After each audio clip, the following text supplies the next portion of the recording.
Moin! In diesem Video zeige ich euch, wie ihr Berichte anwenden könnt, Ergebnisse bekommt, Filter benutzen könnt und ähnliches. Wir gehen mal in einen Beispielbericht rein, der im Standard ausgeliefert wird. Das heißt, wir wollen uns einfach einmal anschauen, wie der Nettoumsatz und der Rohertrag je Kunde aufgeteilt ist. Und hier sehen wir schon, dass wir entsprechend oben Parameter, also Variablen, die wir selber festlegen können, steuern können. Das heißt, hier können wir einfach beim Datum-Select-Feld beispielsweise jetzt die Ergebnisse angucken vom 1.3.24 bis, sagen wir ein bisschen kürzeres, bis Ende Juni 2024. Zwei wichtige Sachen, die zu beachten sind. Ihr habt einmal immer diese Möglichkeit, die Variablen natürlich einzugrenzen und hier beispielsweise noch auf ein Projekt zu gehen. Ne? Das heißt, ich könnte, wenn ich sage, ich habe ein Kürzel im Projekt B2B, dann könnte ich mir das nur für ein bestimmtes Projekt anschauen, wenn das für euch relevant ist. Das zweite ist, dass es hier oben rechts eine Vorschau und eine Vollansicht gibt. Das ist sehr, sehr wichtig, denn wenn das hier auf Vorschau-Modus steht, seht ihr schon, dass man nicht exportieren kann. Und wenn wir die Ergebnisse gleich einmal durchspielen, sehen wir auch, dass nur 5 Ergebnisse kommen. Das ist so eine Demo-Version sozusagen, die hervorragend zum Testen ist. Das seht ihr hier schon. Es gilt nur 5 Einträge. Ich habe aber natürlich deutlich mehr als 5 Kunden, die bei mir Ware bestellt haben. Das heißt, ich sehe nicht alle meine Ergebnisse. Wenn ich aber auf die Vollansicht gehe und nochmal auf Play drücke, das ist sehr, sehr wichtig und das ist auch das, was eine Abfrage dann verbraucht.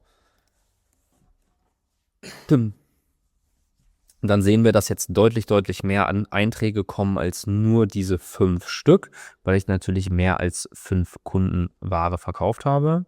Beziehungsweise in meinem Beispiel ist es tatsächlich so, dass es nur 5 Stück sind. Normalerweise würden hier jetzt natürlich bis zu 5000 Einträge kommen. Wenn ihr mehr als 5000 Einträge habt, dann müsst ihr und mit den Daten direkt hier in Central arbeiten wollt, funktioniert das ab 5000 Einträge nicht mehr. Das heißt, dann müsstet ihr es in ein externes System wie beispielsweise Excel oder sowas exportieren und da mit den Zahlen weiterarbeiten, beispielsweise mit Pivot oder ähnlichen Geschichten.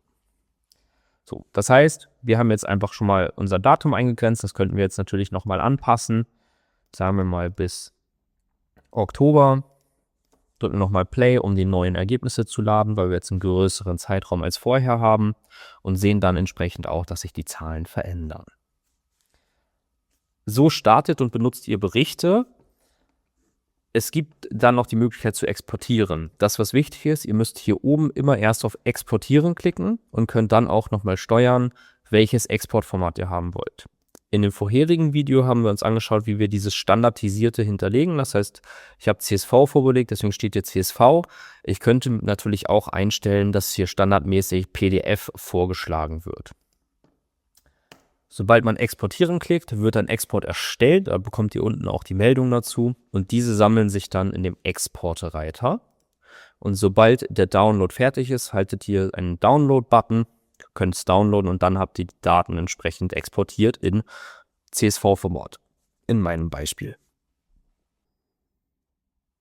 Wir schauen einfach in der Zwischenzeit schon mal in die Exporteinstellung rein. Wir haben vorher in dem vorherigen Video auch einmal über die Exportpläne gesprochen. Hier, das ist quasi eine Übersicht, global über eine Übersicht, was man hier einstellt. Ihr könnt in jedem Bericht automatisch Daten exportieren. Das hat den Vorteil, dass man beispielsweise, wenn man Power BI nutzt oder ähnliche Tools, die regelmäßig Daten abfragen können, kann man diesen Link einfach einmal zur Verfügung stellen und sagen, okay, Power BI beispielsweise soll einmal am Tag um 14 Uhr diesen Link abrufen und die Daten bekommen. Das heißt, ihr würdet automatisch die Daten in ein anderes System einspeisen, wo ihr die Daten weiterverarbeiten könnt, ohne dass ihr jetzt jeden Tag einen Export der Daten machen müsst. Da gibt es natürlich verschiedenste Möglichkeiten. Einerseits den Permalink, der relativ einfach ist. Das heißt, man sagt einfach, welches Dateiformat es ist, wie oft der abgerufen werden soll und wie lange er gültig sein soll. Und dann bekommt man einfach eine passende URL, die man dann entsprechend zur Verfügung stellen kann. Es gibt auch die Möglichkeit, die Ergebnisse von Berichten auf einem FTP-Server abzulegen. Das heißt, hier kann man sagen, okay, ich möchte meine CSV-Datei immer auf meinen eigenen FTP-Server legen, weil ich dann die Daten irgendwie an ein Drittsystem verteilt oder ein Drittsystem auch auf diesen FTP-Server zugreift. Also ähnlich von der Logik her wie ein Permalink, nur dass es so ein bisschen einen kleinen Umweg über einen separaten Server geht. Das kommt einfach ein bisschen auf die technischen Herausforderungen bzw. auf die technischen Grundvoraussetzungen an, wie man das Ganze abbilden möchte. Man kann auch automatisiert sich Berichtsergebnisse per E-Mail zukommen lassen, damit beispielsweise einmal im Monat dieser Bericht an meine Geschäftsführung beispielsweise oder sowas geschickt wird, damit sie eine automatische Auswertung aus dem System bekommen und sich kein Mitarbeiter darum kümmern muss, die Daten bereitzustellen. Des Weiteren kann man natürlich noch per API auf die Berichtsergebnisse zugreifen. Das behandeln wir aber in einem weiteren Video.